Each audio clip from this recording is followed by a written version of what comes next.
नमस्कार, स्वागत है मेरे सभी दर्शकों का मेरे चैनल के एजुकेशनल सेगमेंट में।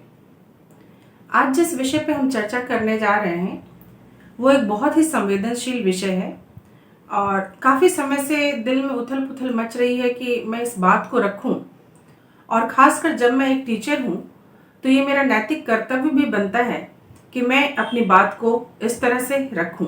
एनसीईआरटी की पुस्तकें बदल रही हैं, बहुत खुशी की बात है।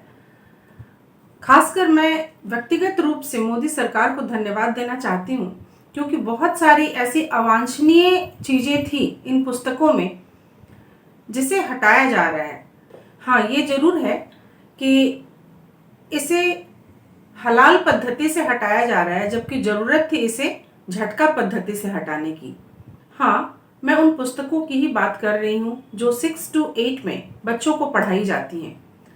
और ये वो उम्र होता है जब कोई सी भी भावना उनके मन में डाल दी जाए तो बहुत ही गहरे बैठ जाती है और जिसे निकालना किसी के वश की बात नहीं होती। मैं कुछ रेफरेंस देना चाहूँगी। आज सुबह मैं आदरणीय नीरज अत्री जी का कार्यक्रम देख रही थी और मैं उन्हें अक्सर सुनती हूँ, और इतिहास के प्रति जो उनकी समझ है वो बहुत ही क्लियर है, बहुत ही कॉन्सेप्ट क्लियर है। तो मुझे बहुत अच्छा लगता है उन्हें सुनना। मैंने सोचा कि इस प्लेटफॉर्म से जुड़ने की ज़रूरत है और ये बताने की ज़रूरत है कि सिर्फ इतिहास ही नहीं बल्कि और पुस्तकों में भी तब्दीली की ज़रूरत है। हालांकि तब्दीलियां हुई है, बहुत छोटी छोटी तब्दीलियां हुई है, पर आने वाले समय में इससे ज़्यादा की उम्मीद है। और मैं नीरज अत्री जी को ही खासकर कहना चाहूँगी, क्योंकि वो एक बड़े व्यक्तित्व हैं इस क्षेत्र में और उनकी कही हुई बात का बहुत असर है। मेरा चैनल तो अभी काफ़ी छोटा है, बहुत लोगों की पहुंच तक नहीं है, पर फिर भी जितने लोगों तक पहुंच है मैं उतने लोगों तक भी अपनी बात पहुंचा सकूं तो मैं समझूंगी कि मैंने अपने कर्तव्य पालन में इतनी सी भूमिका निभा ली है। तो चलिए बात करते हैं अन्य पुस्तकों की, खासकर SPL, that means social and political life, जो क्लास 6 में पढ़ाई जाती है वो ये है। और इस पुस्तक को पढ़ाते समय मन बड़ा विद्रोह करता है। क्या विद्रोह करता है वो मैं बताऊंगी। उसके पहले ये देखिए कि ये क्लास 7th की पुस्तक है, ये भी पढ़ाई जाती है। चलिए मैं रेफरेंस देना चाहूंगी, चैप्टर निकालते हैं। SPL का पहला चैप्टर जो स्टार्ट होता है, इस पुस्तक की पहली चैप्टर का टाइटल है, टॉपिक का नाम है अंडरस्टैंडिंग डाइवर्सिटी, जिसमें दो दोस्त की कहानी कही गई है, समीर 1 और समीर 2। और समीर 1 हिंदू है, समीर 2 मुस्लिम है। तो क्या बातचीत होती है पहले हम उसे देखते हैं और तब देखेंगे कि किस तरह से बच्चों के मन को भरमाया जाता है कि इस देश में सिर्फ मुसलमानों के ऊपर अत्याचार हो रहे हैं, जबकि एक्चुअल में स्थिति कुछ और है और इससे हम सभी अवगत हैं। चलिए मैं पढ़ के सुनाती हूँ।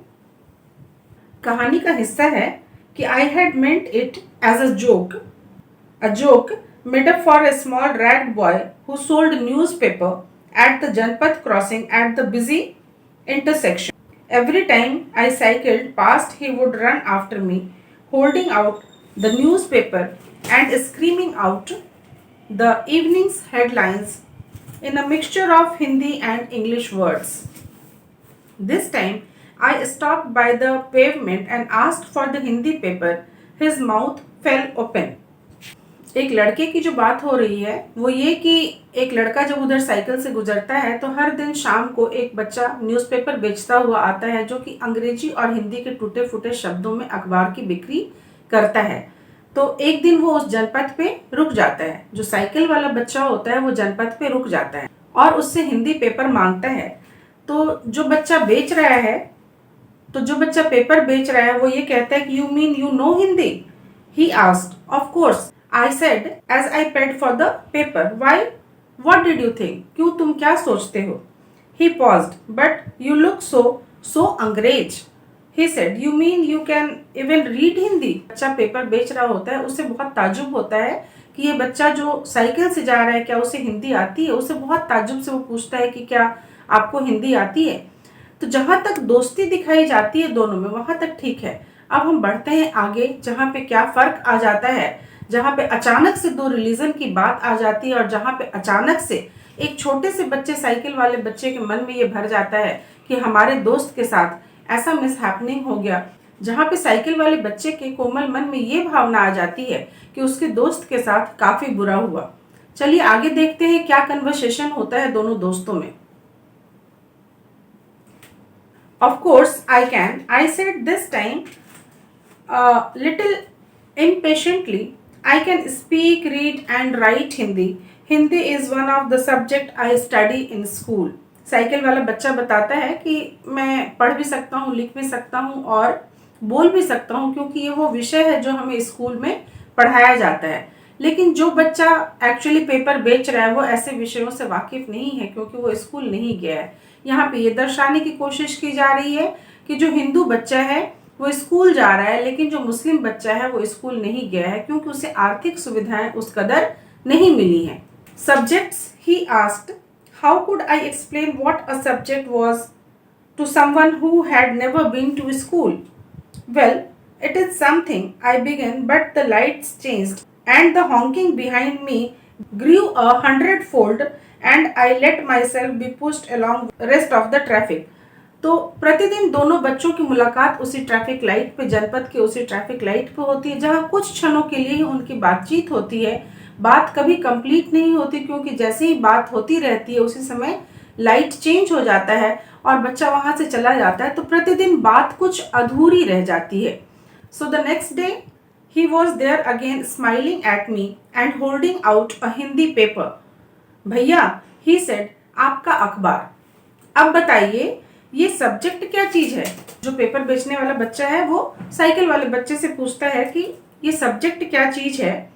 The English word sounded strange on his tongue. It sounded like its other meaning in English, to be ruled by someone else. Oh, it's just something to study, I said, and then because the red light had come on, I asked him, have you ever been to school? Never, he answered, and he added proudly, I began working when I was so high. He measured himself against my cycle seat. First my mother used to come with me, but I can do it all alone. Cycle वाला बच्चा जब अखबार बेचने वाले बच्चे से ये पूछता है कि क्या तुम कभी स्कूल गए हो, तो वो कहता है कि नहीं, मैं तो तब से काम करता हूं जब तक साइकिल की सीट को, उसके सामने जो साइकिल की सीट थी उसको दिखाते हुए वो कहता है कि मैं तो तब से काम करता हूं जब मैं इतना बड़ा था, और पहले तो मेरी माँ भी मेरे साथ काम पे आती थी, लेकिन अब नहीं आ पाती है। Where is your mother now? I asked, but then the lights changed and I was off. I heard him yell from somewhere behind me, she is in Meerut with, the rest was drowned out. तो cycle वाले बच्चे ने जब पूछा कि तुम्हारी माँ अब कहाँ है, तो तब तक लाइट ग्रीन हो गई और वो बढ़ चला, लेकिन पीछे से दूसरे बच्चे की आवाज आई कि मेरी माँ अभी मेरठ में है। तो आप यहाँ पे ये देख रहे हैं कि दोनों के बीच दोस्ती की प्रगाढ़ता हो रही है, और वो दोस्ती की प्रगाढ़ता एक ऐसे बिंदु पे समाप्त होती है जहां पे अगले दिन मिलने की ख्वाहिश रह जाती है। और फिर अगले दिन भी जब वो मिलते हैं तो इतना थोड़ा वक्त होता है, इतने कम समय के लिए मिलते हैं कि उनकी बात हमेशा ही अधूरी रह जाती है। इस बार भी ऐसा हुआ कि वो बताता है बच्चा कि ठीक है मेरी माँ मेरठ में है, लेकिन जो साइकिल वाला बच्चा है तब तक वहां से आगे निकल जाता है। अब आगे देखिए, माई नेम इज समीर।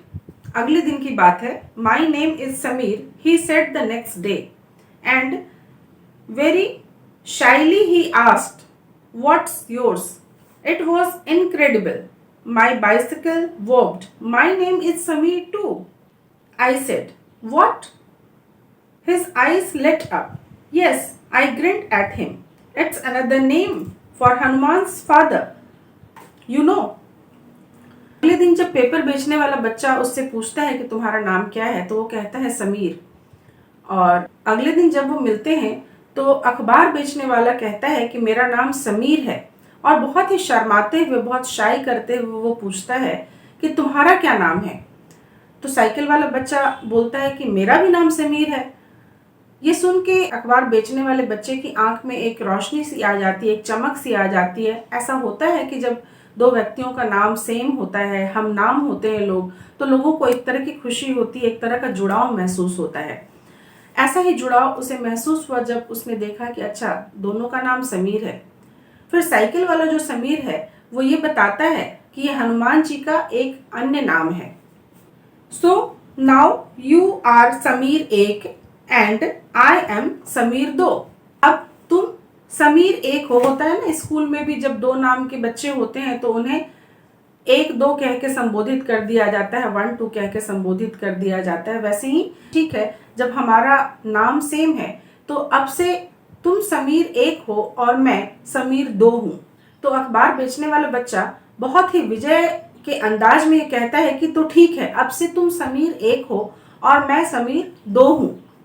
और तब साइकिल वाले बच्चे ने कहा, आओ दोस्त, हाथ मिलाओ। दोनों मित्र हाथ मिलाते हैं और आप देखेंगे कि एक संदर्भ में दोनों की दोस्ती हो गई, जहां दोनों काफी दिन से बात कर रहे होते थे, थोड़ी देर के लिए मिलते थे और बात कभी पूरी नहीं हो पाती थी, अधूरी रह जाती थी।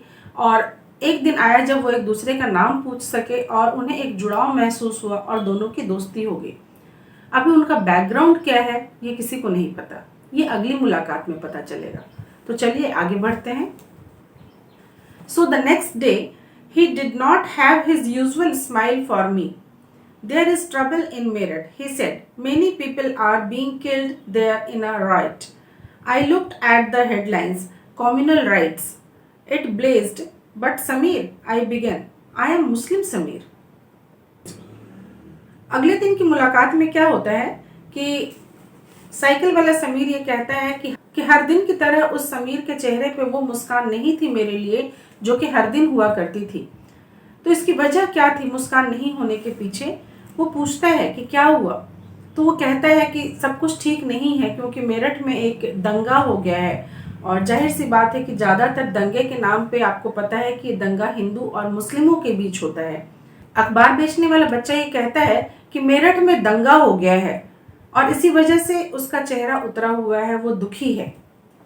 तो I looked at the headlines, communal riots, it blazed, but Sameer, I began. ये कहना शुरू करते हैं, लेकिन समीर, तब तक वो कहता है कि आई एम अ मुस्लिम समीर, मैं एक मुस्लिम समीर हूँ। He said in answer, and all my people are in Meerut, और मेरे सभी लोग मेरठ में हैं। His eyes filled with tears and when I touched his shoulder he would not look up। तो ये बताते समय जो पेपर बेचने वाला समीर था वो ये बताता है कि मेरे सभी रिलेटिव्स जो हैं वो मेरठ में हैं और वहाँ कुछ दंगा हो गया है, और ये बताते समय उसकी आंखें पूरी भर गई है। तो आप देखिए कि किस तरीके से इसे प्रस्तुत किया गया है कि जो साइकिल वाला समीर जो है वो ये कहता है कि जब मैंने उसके कंधे पे हाथ रखा तो उसकी आंखें आंसुओं से भरी हुई थी। तो जब मैंने उसके कंधे पे हाथ रखा तो उसने सिर उठा के नहीं देखा। अब आप देखेंगे कि बच्चे कहीं ना कहीं सेंसिटाइज हो चुके हैं और वो समीर 2 जो कि अखबार बेचने वाला मुस्लिम समीर है उससे कहीं ना कहीं आत्मीयता उनकी जुड़ चुकी है। आगे देखिए क्या होता है। He was not at the crossing the day after, neither the day after, nor ever again, and no newspaper in English or Hindi can tell me where my Sameer 2 has gone। अब देखिए समीर 1 जो है, समीर 1 के dialogues के ही जरिए बच्चों की आत्मीयता को इस तरीके से सेंसिटाइज कर दिया जाता है कि वो समीर 2 की भावनाओं से बहुत गहरा जुड़ा हुआ महसूस करते हैं। जब उन्हें ये पता चलता है कि दंगे में समीर 2 की फैमिली के साथ कुछ मिसहैपनिंग हो गई है, वो बहुत रोया है, इतना गरीब है बेचारा, पेपर बेचता है, किसी तरह गुजर बसर करता है। और अब जब ऐसी घटना हो गई और समीर 1 जब उस जनपद की क्रॉसिंग से गुजरता है तो उसे वहां पे समीर 2 नहीं मिलता है। तो वो ये कहता है कि ना अगले दिन ना उसके बाद और फिर कभी नहीं समीर 2 वहां पे मिला। इस समय तक स्थिति, मानसिक स्थिति बच्चों की ऐसी हो जाती है कि कहीं ना कहीं उनके मन में ये घर कर जाता है कि हिंदू बहुसंख्यक जो हैं वो मुस्लिमों के ऊपर बहुत ही ज़्यादा एट्रोसिटीज़ करते हैं, बहुत ही ज़्यादा अत्याचार करते हैं। इसके बाद बात इतने पे खत्म नहीं होती है। इसके बाद एक सवाल आता है और बच्चों को उस सवाल का आंसर देना होता है। वो सवाल ये है कि name 3 ways in which Sameer 1 and Sameer 2 were different. Did these differences prevent them from becoming friends? कि समीर 1 और समीर 2 में 3 विभिन्नताएं बतलाइए, 3 अलग अलग चीजें बताइए, और क्या ये जो बैकग्राउंड है उनका, क्या ये कहीं उनकी दोस्ती में बाधक है, या क्या इस तरह के बैकग्राउंड यदि हो तो क्या वो दोस्ती में बाधक हो सकते हैं।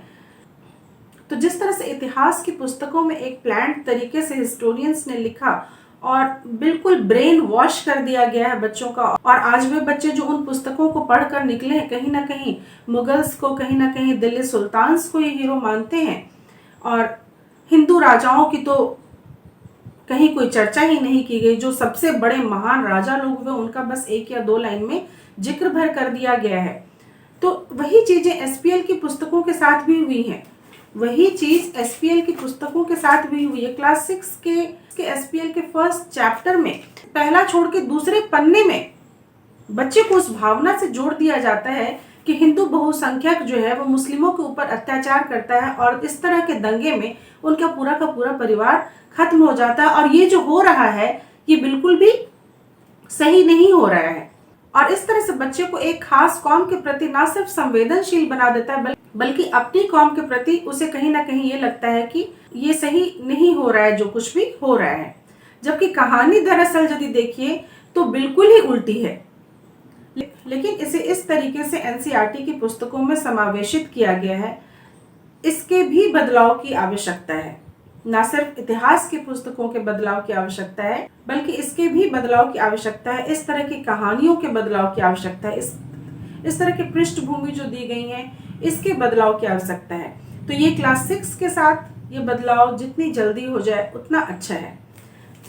अगली वीडियो में मैं क्लास 7 के बुक में जो बदलाव होनी चाहिए इसकी चर्चा करूंगी, और मेरी ये बात मैं नीरज अत्री जी को @ करके सेंड कर रही हूँ, और मैं चाहूंगी कि उनके भी जो व्यूअर्स हैं वो भी इस वीडियो को देखें और इस चीज़ को समझने की कोशिश करें। सरकार की पहल बहुत उम्दा है, बहुत ज़बरदस्त है कि 70 सालों में हमें जो कुछ भी पढ़ाया गया वो पूर्ण सत्य नहीं था, वो अर्ध सत्य भी नहीं था।